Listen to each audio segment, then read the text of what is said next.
Hello everyone and welcome back to my channel with myself, Isabella. Thank you so much for joining me here today. My name is Isabella. I'm a graduate of the Vaganova Ballet Academy. I then went on to dance with the Mikhailovsky Ballet and Eifman Ballet before I returned to London and founded BWI. BWI is an online training platform from beginner to pro. Whether you're an adult hobbyist or you're a pre-pro vocational student looking to achieve their dreams and become a professional dancer, it is for everyone. We have courses and classes from absolute beginner to professional. So whatever your goal is, BWI is there to help you. We have classes from ballet classes, stretch classes, strengthening classes, and then where we really dive deep is in the courses. We have courses on turnout, pirouettes, point work from beginner to pro. We have an absolute 8-week beginner course. We have variation courses. We literally have thought of everything and it's building and growing all the time. Along with this, we have live classes with me and other teachers. The live classes are online and they happen weekly, 15 to 20 classes a week. So you literally have everything at your fingertips to help you achieve your goals. You get a 2-week trial so you can see if it fits into your routine. Click down below and check it out. So on my Instagram at balletwithisabella, I asked you to ask me some questions. Ask me some questions about anything you're struggling with and what you want my advice on. So let's dive in to the first question. How can I improve my flexibility as an adult? So this is something that I think a lot of adult dancers want to know because as an adult, you've started late.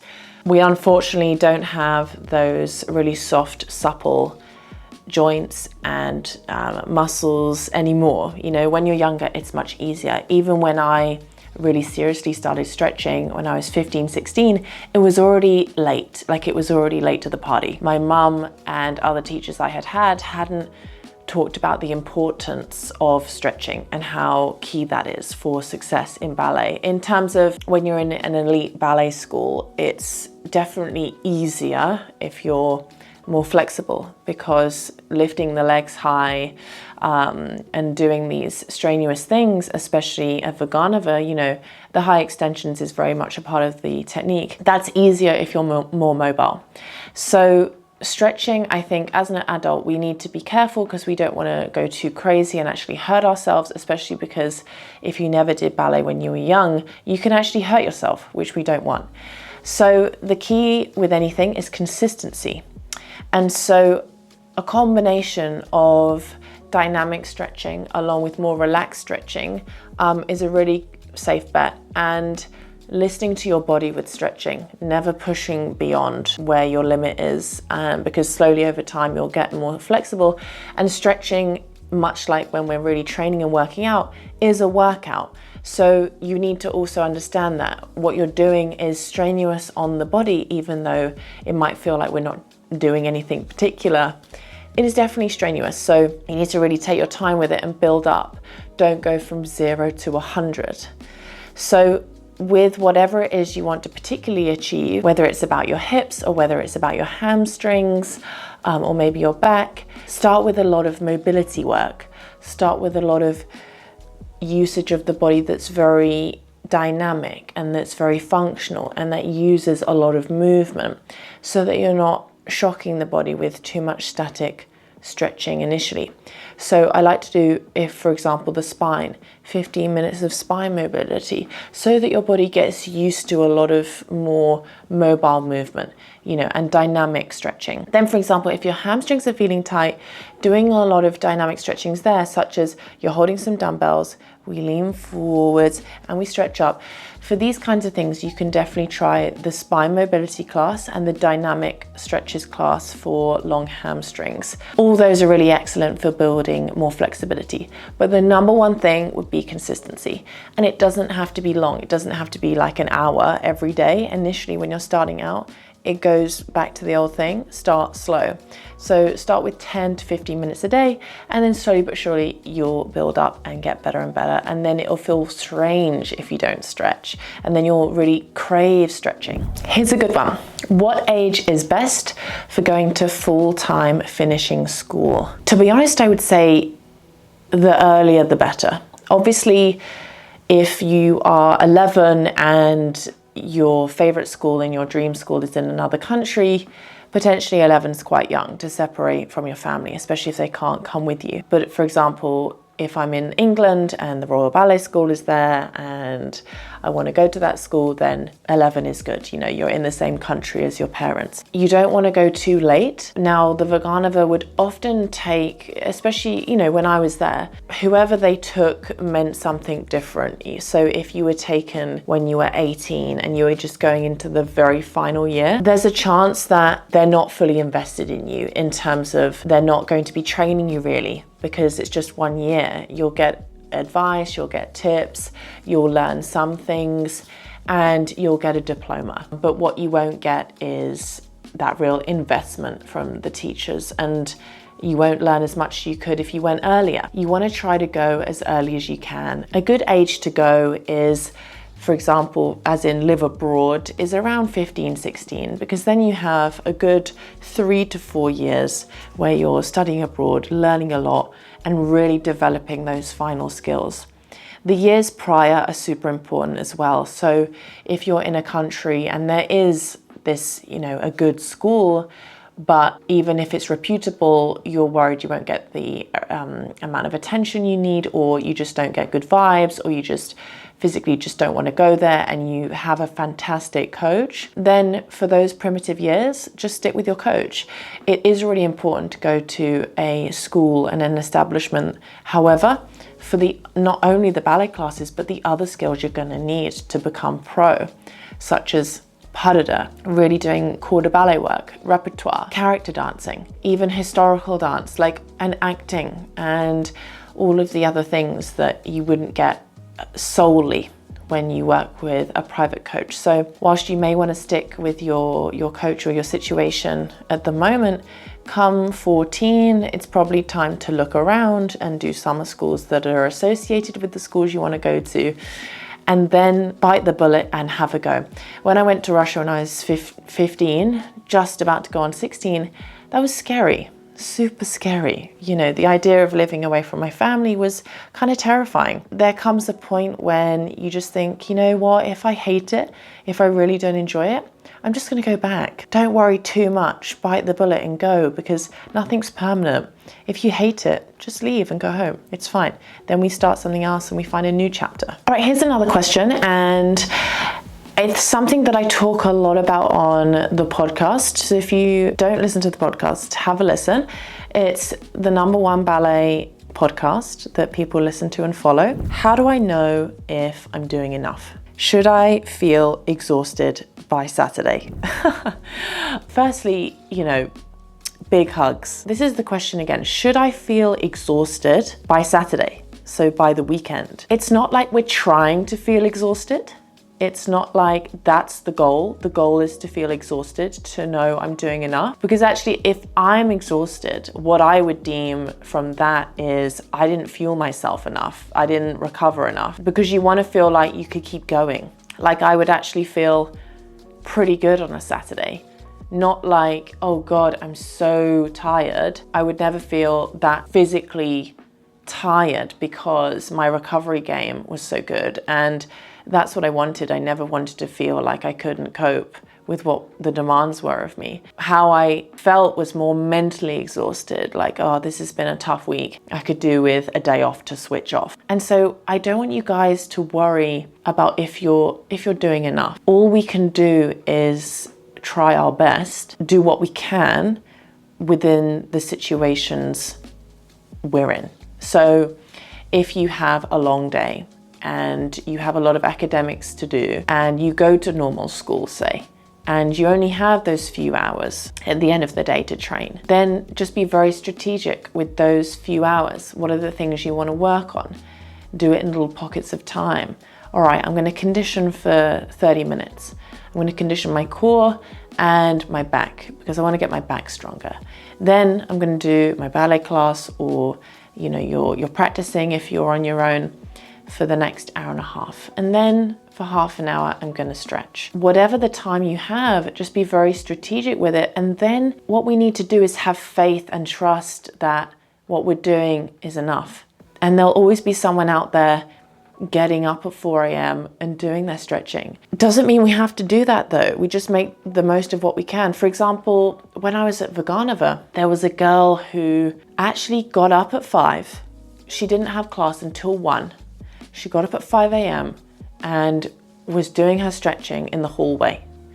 And I knew myself, and I could have gone down 2 roads, could have gone down the road of being fearful that, oh my God, she's up at 5. I actually have class earlier than her. I have class at 9 a.m.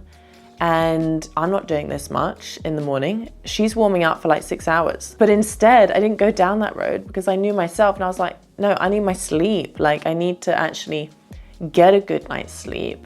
And I have a very proactive warm-up routine that covers the core, covers the glutes, covers the hamstrings, tons of stuff that's on my platform, all those kinds of things. Then I would stretch. I knew that equipped me for the ballet class. Then I would take mental notes of what I wanted to practice, and then I would stretch in the evening. But this girl was stretching in the morning, warming up for hours, and then she would also stretch at night. And so whilst others may be doing more than you, it doesn't necessarily mean they're working smarter than you. And so if you have a limited amount of time, it's even more important that you work smartly.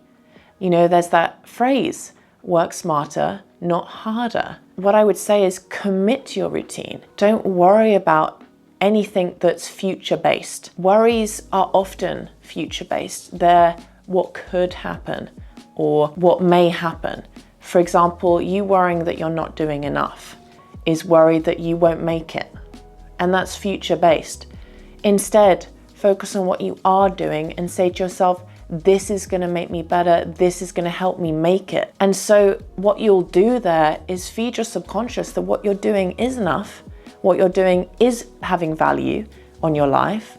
What you're doing is making a difference to you and will propel you to become better. And that's the thing to focus on, not all these future worries that won't serve you. Okay, a couple of quicker questions before we go into some other longer ones. Will you be making an absolute beginner center course? Yeah, I've already made it. It's being edited, yes, and it's 9 weeks long. So you'll be super busy very soon. As you guys know, for the absolute beginners out there, or even beginners who want to brush up on their knowledge, I made an 8-week absolute beginner course which focused on the bar, which was really in-depth foundational things that is really useful for anyone really. Basically, there may be things that you've missed or details that you haven't unlocked yet that we really only get from the foundations. And so that's what we did with the absolute beginner course. And then the center course is obviously focusing on the center. And yeah, I'm super excited about that. It's super fun. It's really, really great. Can you create middle split class for intermediate? These are a bit BWI questions. So apologies if you're not a member, but hopefully you'll feel compelled to try. Yeah, so we have the hip manifestation stretch, which is, if you guys follow my podcast, you'll love the hip manifestation stretch because not only are we stretching, but there's a lot of kind of manifesting, obviously, and it's super calm class. And if you're feeling stressed that day, that is just something to really, really enjoy. And I put on my soothing stretch voice for you. And then there's also the side splits. I think it's side stretches for développé. That one's pretty good. But we also have a splits course coming out soon as well, which really builds up. And obviously, if you're more intermediate, you can add more yoga blocks here and there as well. But definitely check out more of the full body stretches as well. So although the classes may not be labeled splits, a lot of the full body stretches have intermediate stretches in them as well. How to improve my body image? Do I need to lose weight if I think I must? Yeah, again, definitely check out the Dancer's Mindset podcast episode about eating disorders in ballet and body image, because we go in detail there, and it's really tough. I think body image in ballet is something we struggle with immensely and continually, simply because we're staring at ourselves in the mirror 24/7.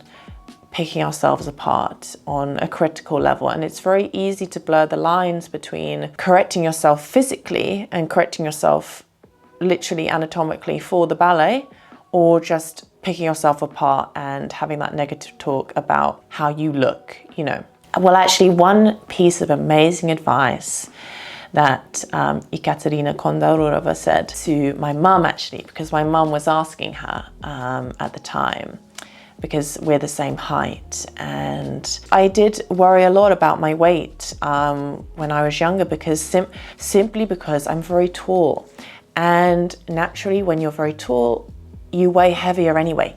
You know, I really want to say to the small girls, it's okay, relax, because you already weigh less than someone like me. So even though I essentially looked slimmer than the smaller girls, I still would weigh more because there's literally more muscle, more bone. Literally, my bones are longer. So there's more. And so we asked Ekaterina, you know, how much do you weigh? Which is obviously difficult for a ballerina to answer and not something they necessarily want to answer, but my mum is a journalist, and so she thought, I'm going to ask anyway and see what happens. And basically she said, oh, I don't weigh myself at all. I go by how I feel and how I look to myself. And whilst that's good, it is also could lead to a little bit of dysphoria, because it's like, I understand the thought process behind it. And I have mentioned this before, and someone pointed out the good point of, okay, go by how you feel, great. But then go by how you look, also great, but can be a little bit risky if you don't like how you look, you know.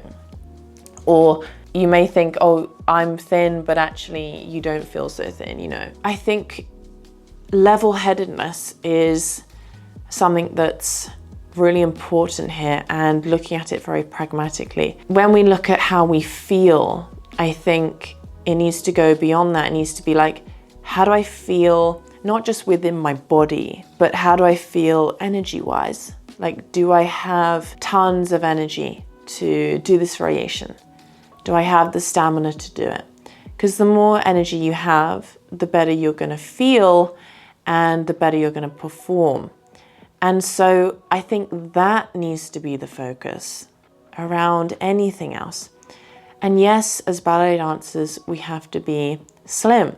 We don't have to be an unhealthy level of thinness. Look at ballerinas who make you feel good about their physical appearance and their shape. You know, so if this is something that really affects you mentally and something you're very worried about, looking at a dancer who's like stick thin, I don't think is going to help you mentally. And to be honest, they're probably going through something mentally as well.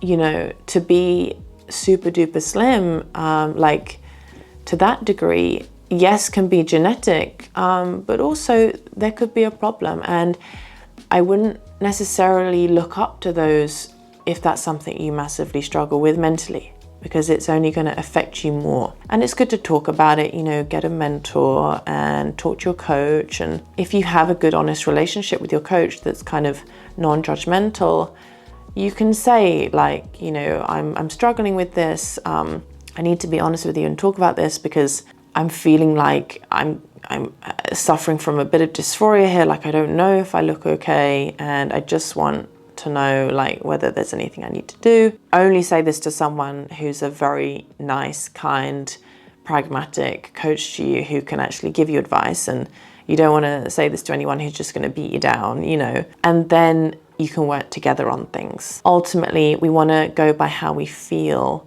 energy-wise, and therefore you'll feel good to really go for things, and you'll probably be capable of training more and trying a bit harder and giving a bit more gusto, maybe going for that extra pirouette because you've really got the strength and energy, and that's most important. All right, here's another question. How old were you when you got your first pair of pointe shoes? Good question. I think I was around 10. Around 10 or 11, I got my first pointe shoes. Super painful experience. I remember when I was at Tring Park, I think that was when I first went on pointe, and we had to wear lamb's wool. And I always despised lamb's wool because I know some people really love it and it works for them. Good for you. For me, it just did not work. I just didn't get it. I didn't get why we were having to wear lamb's wool, because you put the lamb's wool in under your tights and it's all clumpy and it clumps with your sweat. And then it moves around in the pointe shoe, and then you have like, you know, blisters, and you instantly get the blisters. And it seemed like a very old-fashioned way of wearing pointe shoes. And I get it, they were trying to make our sort of soft young skin a little bit firm. And we used to put this ointment on. I forget exactly what it was. It was like a particular type of, you got it from the pharmacy, and it was supposed to actually make your skin a little bit harder. We used to put that on. Then they had the lamb's wool toe pads. So that's what I upgraded to, because I was like, I can't be doing with this lamb's wool. I got blisters immediately. And we had to wear freed. And so I've never found freed super comfortable. As soon as I could, I moved on. Not only that, but I have super archy feet. So I really needed to have something that was a bit more supportive, that would last longer. And so that's when I found block. And ever since I was around 13, 14, I've been wearing block shoes. I started with Serenade, and then Serenade Strong. And then after that, I got my Bob Martin shoes. There was a brief period I was with Bob Martin when he wasn't connected with Block. And then he gave his business to Block. And so then Block continued to make my custom shoes, and I've never looked back. All right, these questions are kind of tied together, and they're about pointe. What are your tips to get more confident on pointe? And what are your turning tips for multiple turns on pointe? So the number one thing with pointe is posture. Getting onto that small point and center of gravity really, really quickly. The good thing with amazing turners is they manage to find that posture and find that straight line of the body really quickly. And trust me, they're only really focusing on that nice, if anything in the feet, that push off of the toe, but really focusing on what's going on up here, especially the shoulders. Once you're up there, gravity wants to take you down. You know, the pelvis will want to sit back, and therefore you'll come down. Your leg will want to turn in, you'll come down. And so the whole thing about turning on pointe is keeping that posture exactly where it is. And the only way to do that is to keep working. We don't settle when we're on the pointe. You keep this sensation of your pelvis being flat. So I would focus on my pelvis going more and more and more to the front, like it was just constantly this very subtle push forwards, push forwards, push forwards, to counteract my body wanting to let go of the pelvis. So my glutes would constantly be pushing forwards, and then my shoulders would be whipping, whipping, whipping. And the direction of my body would be coming round to the front very equally and directly. Ta, ta, ta, again and again and again. And so that's really, really useful and key. Definitely check out my pirouette en dehors course, as well as the turning course. I have a turning course, literally turns on pointe, and we go a lot into detail on this, but it's a lot to do with sustaining the direction and sustaining the equality of your shoulders and hips, understanding where the force is coming from the back, keeping that momentum going, mimicking yourself every time whilst keeping that pelvis underneath. And then you'll find you can keep going and keep going. If you're afraid of going on pointe, I really suggest practicing again and again in the studio. Obviously, if you're super duper young, obviously if you're really young, probably don't practice too much without a teacher present, just for safety reasons, or practice on flat, at least to get the sensation of turn a little more. And then when you get a bit older, practice in your pointe shoes. And in terms of more confidence on pointe, it's exactly that. You need to just do it more and more and more, and then you'll become more confident. It's like I've had students who, they're not used to doing center on pointe, like normal ballet class center, but then they go to Europe and everyone does center on pointe, and the auditions are asked that you do center on pointe. And so I said to them, look, you're not used to doing that. Your audition's in 3 months. From now on, you do your center on pointe. The first 3 weeks, even probably less than that, the first 2 weeks, you're gonna be like, ugh, this is really uncomfortable, because it feels completely different. It's a completely different sensation. But then after that, you'll get used to it and you'll feel better. And that's what we want. Everything new is gonna feel scary. You just gotta get over that, get over the uncomfortable stage, and just say to yourself, right, I'm gonna be uncomfortable for the next 3 weeks, and that's okay. I'm not gonna feel amazing right now, because this is new to me. And be okay with that, because very soon you will be okay. And so that's the key to confidence. Confidence is kind of having done something so many times, it almost means nothing anymore. You know, it really is in the body. and then you're confident because you know you can do it. So guys, we will round up the Q&A today. Thank you so much for the questions on Instagram. Definitely follow me at Ballet with Isabella. Tons of ballet tip, mental advice, as well as teaching advice, and also a little bit of humor there as well. So definitely check it out. Thank you so much for watching. I hope you enjoyed it. Please subscribe if you haven't already. Leave your comments down below.